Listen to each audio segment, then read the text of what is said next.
AMD has always been behind Nvidia, far behind. While both build AI GPUs, every major lab chased Jensen Huang and ignored Lisa Su. But that might be changing. OpenAI just signed a $100 billion infrastructure deal, not with Nvidia, but with AMD. A 10% stake, a massive risk. What changed, and is Nvidia's monopoly finally breaking? For nearly a decade, Nvidia didn't just dominate the GPU market, it owned it. In the second quarter of 2025, their share of AI GPUs hit 94%. AMD, just 6%. And what's worse, Nvidia's grip wasn't shrinking, it was tightening. The secret wasn't only faster chips or better marketing, it was something invisible but far more powerful. CUDA. Short for Compute Unified Device Architecture, it's the quiet empire Nvidia built around its hardware. Launched back in 2007, CUDA allowed developers to use Nvidia GPUs for far more than graphics from physics simulations to deep learning models. It became the default language of modern AI. Think of it like this. AMD sold a great instrument. Nvidia built the entire orchestra. CUDA came with endless libraries, tutorials, integrations, and most importantly, time. Thousands of researchers learned on it. Every paper, every benchmark, every dataset was optimized for it. By the time AMD entered the AI race, the world had already standardized on NVIDIA's rules. That's what made CUDA the true moat, a software fortress wrapped around silicon. It wasn't just about power, it was about inertia. Once the world writes billions of lines of code for your system, switching becomes nearly impossible.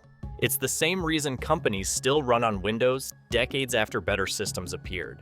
Familiarity beats innovation. AMD's hardware wasn't bad, in fact, it was often cheaper and competitive in raw performance. But without the ecosystem, it was like building a sports car with no roads to drive on. CUDA was the road, and while Nvidia kept paving new lanes, new toolkits, new AI frameworks, new developer grants, AMD watched from behind the barrier. By 2025, that moat wasn't shrinking. It was growing deeper with every model trained, every GPU deployed, and every engineer who typed one more line of CUDA code. While Nvidia was preparing for the future, AMD was still fighting the past. Through the 2010s, AMD's focus wasn't artificial intelligence, it was survival. They were locked in a brutal CPU war with Intel, chasing parity in performance and price. At the same time, their graphics division was busy supplying chips for PlayStation and Xbox, a steady but limited business. It kept revenue flowing, but it didn't build the kind of technology that would define the next era.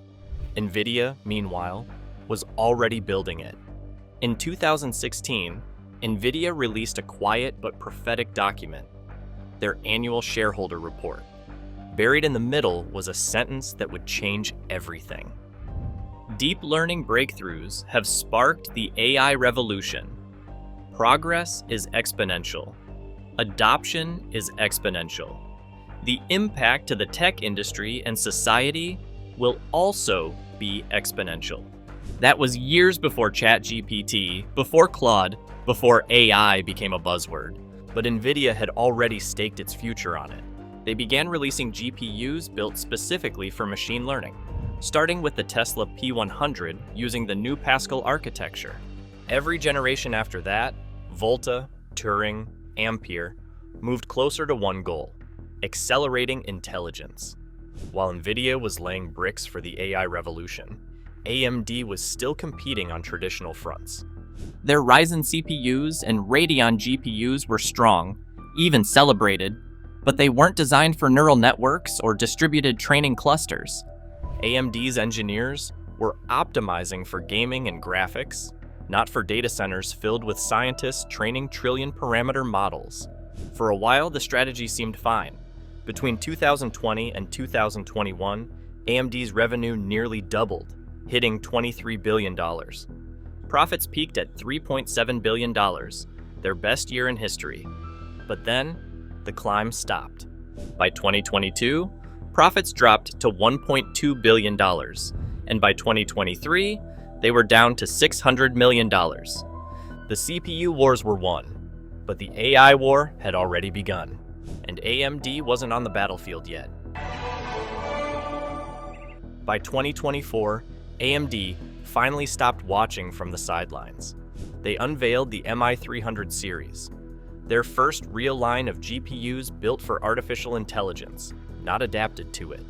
I am super excited to show you, for the very first time, MI300X. This wasn't a gaming chip repurposed for data centers. It was purpose-built for training and inference. And for the first time, AMD had something that could stand toe-to-toe with Nvidia's flagship H100. On paper, the specs looked stunning. The MI300X offered a memory bandwidth of 5.3 terabytes per second, around 60% higher than Nvidia's H100. It also delivered roughly 40% lower latency on large language model inference tasks. In plain English, it could handle more data faster with fewer slowdowns. For AI companies drowning in compute demands, that wasn't just impressive. It was essential. But the real breakthrough wasn't raw speed. It was cost efficiency.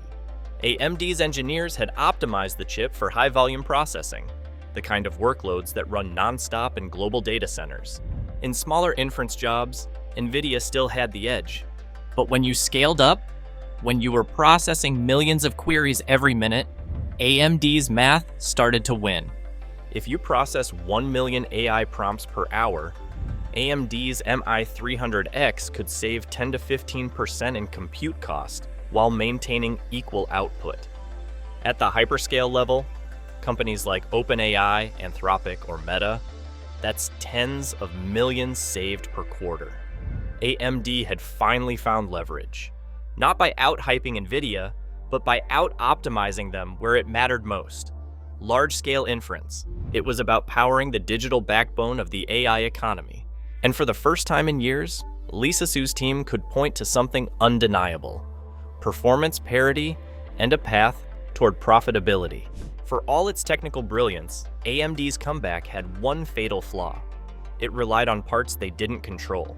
Every EMS, a 300X chip, every accelerator that made the headlines, depended on HBM3E memory, the same critical resources Nvidia was already consuming at full capacity.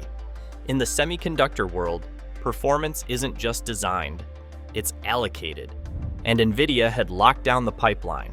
At TSMC's advanced facilities, where the world's fastest chips are assembled layer by layer, priority isn't democratic. It goes to whoever guarantees the biggest, longest contracts. And Nvidia's purchase orders were massive. They weren't just buying wafers, they were booking time, reserving months of packaging slots before anyone else could. HB3, the ultra-high bandwidth memory that feeds these GPUs, was another choke point. Only a handful of suppliers, SK Hynix, Samsung, and Micron, could produce it in volume. And all three had one customer at the top of the list, Nvidia. For AMD, that meant waiting in line for components their rivals had already secured. The result? Production bottlenecks, launch targets that slipped quietly, corporate buyers promised delivery windows that came and went. Even with better cost per token performance, AMD couldn't fill orders fast enough to capitalize on demand. It's the paradox of modern chip making. You can out-engineer your rival, but still lose to logistics. Every delay meant missed opportunities, cloud providers choosing availability over innovation. And for a company trying to claw its way into the AI gold rush, every month mattered. Inside the gleaming fabs of Taiwan and the memory labs of South Korea, the real war wasn't about speed or specs. It was about supply. And in that silent battle, Nvidia still held the high ground. For all the power in AMD's new chips, one problem refused to go away: software. Hardware wins headlines, but software decides everything else. AMD's answer to Nvidia's CUDA was called ROCm, short for Radeon Open Compute. It was open source, flexible, and free from the proprietary lock-in that kept developers tied to Nvidia. In theory, it was the perfect antidote. In practice, it felt unfinished. Developers described it as powerful, but unpredictable. Documentation was thinner. Integrations lagged behind. Some frameworks required custom patches or complete rewrites to function properly. And in a field where time equals money, few teams wanted to risk production pipelines on software that still felt experimental. CUDA, by contrast, just worked. It was mature, stable, and backed by years of institutional knowledge. For every one engineer fluent in ROCm, there were 100 who could debug CUDA in their sleep. That imbalance created inertia, not just technical, but cultural. Universities taught on Nvidia hardware. Open source AI models were trained on CUDA kernels. Even startups chasing cost savings often defaulted to the safer, better documented path. By 2024, AMD had something to prove, and the numbers didn't help. Their Instinct accelerators, which included the MI300 line, generated about $5 billion in revenue that year. A respectable figure, but far below analyst expectations. Forecasts were quietly revised down. Investor enthusiasm began to fade. One analyst summed it up with surgical precision. "We applaud the progress AMD has made with MI Instinct, growing a $4 billion AI franchise from nothing in 12 months. Unfortunately, investor expectations have remained persistently out of reach." It was the kind of polite optimism that hides real doubt. Because despite all the engineering wins, the perception was slipping. Customers hesitated, investors wavered, and for AMD, it was starting to feel like 2016 all over again. It seemed like the dream was fading, until one name changed everything. Then, in mid-2025, the silence broke. At AMD's Advancing AI event, Lisa Su walked on stage with a quiet smile and a surprise that would rewrite the company's story. OpenAI, the crown jewel of artificial intelligence, wasn't just buying AMD's new chips, they were helping design them. Behind the scenes, AMD and OpenAI had been co-developing the MI400 architecture, a next-generation GPU built for large-scale training and inference. Engineers from both companies worked side by side, trading notes, optimizing memory pathways, redesigning interconnects, and then came the part no one saw coming: the deal. AMD has issued OpenAI a warrant for up to 160 million shares of AMD common stock, roughly 10% of the company, structured to vest as specific milestones are achieved. And in plain English, OpenAI can earn up to a 10% stake in AMD depending on how many GPUs they deploy over the next several years. A partnership of code, silicon, and ownership. For OpenAI, the logic was simple. Nvidia's GPUs were powerful, but expensive, oversubscribed, and increasingly scarce. By betting on AMD, they could diversify supply and cut costs by tens of millions per year. And more importantly, they could shape the very hardware their models would run on. For AMD, it was survival and prestige rolled into one. Partnering with the world's most admired AI company gave them credibility no marketing campaign could buy. It was a once-in-a-generation validation, proof that the underdog finally had something worth betting on. But not everyone applauded. Nvidia's CEO, Jensen Huang, couldn't resist a jab. It's imaginative, it's unique, and surprising. Considering they were so excited about their next-generation product, I'm surprised they'd give away 10% of the company before they even built it. Clever, I guess. Either way, the message was clear. The fight for AI dominance had just turned personal. The announcement hit the market like a shockwave. Within 3 days, AMD's stock price jumped over 70%, its sharpest rise in more than a decade. Analysts scrambled to update forecasts. Headlines called it the AI alliance that could break Nvidia's grip. And for once, AMD wasn't the follower. It was setting the pace. Suddenly, everyone wanted in. Microsoft, already an OpenAI partner, quietly expanded its data center plans to include AMD's new MI300 and upcoming MI400 series. Meta announced pilot programs to test AMD accelerators for large-scale inference. And Vultr, the fast-growing cloud provider, went all in, launching public access to AMD's Instinct GPUs on their platform. Developers who had ignored ROCm for years started giving it a second look. When OpenAI validated the hardware, the stigma vanished almost overnight. ROCm downloads spiked. GitHub repos multiplied. YouTube tutorials that once had a few hundred views were suddenly hitting tens of thousands. For the first time, ROCm began trending alongside CUDA. It wasn't parity yet, but it was momentum.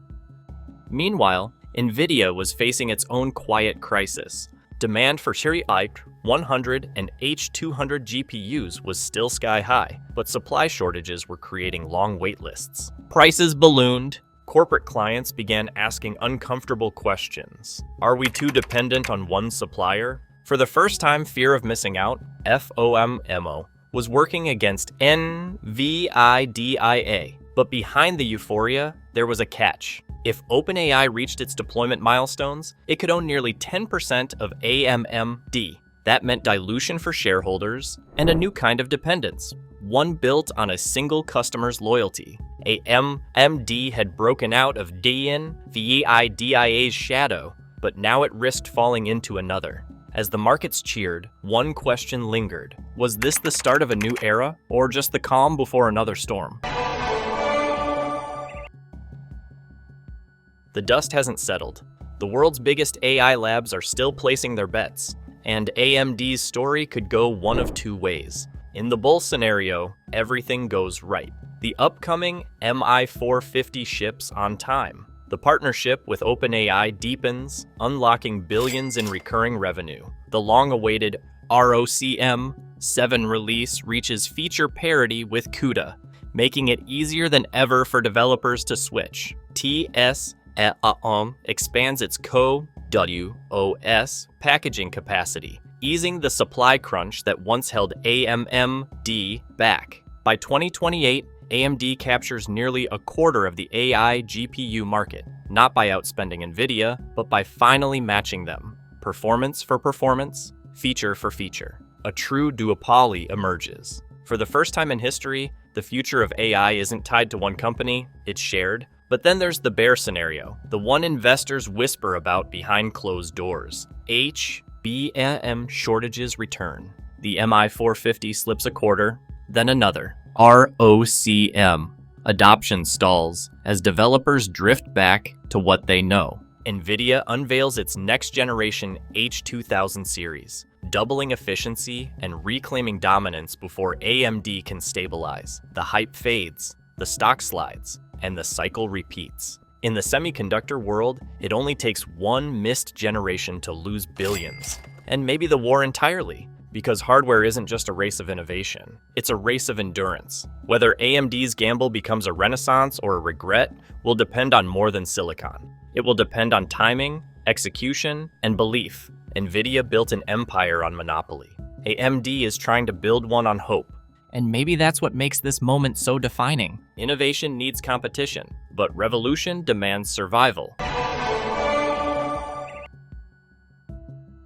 AMD's journey isn't just about chips or competition, it's a reminder of how fragile power can be. For nearly 2 decades, Nvidia ruled uncontested, its moat unbreakable. Then, with one bold move, AMD proved that even monopolies can be challenged not through perfection, but through persistence. Welcome OpenAI founder and CEO Sam Altman to the stage.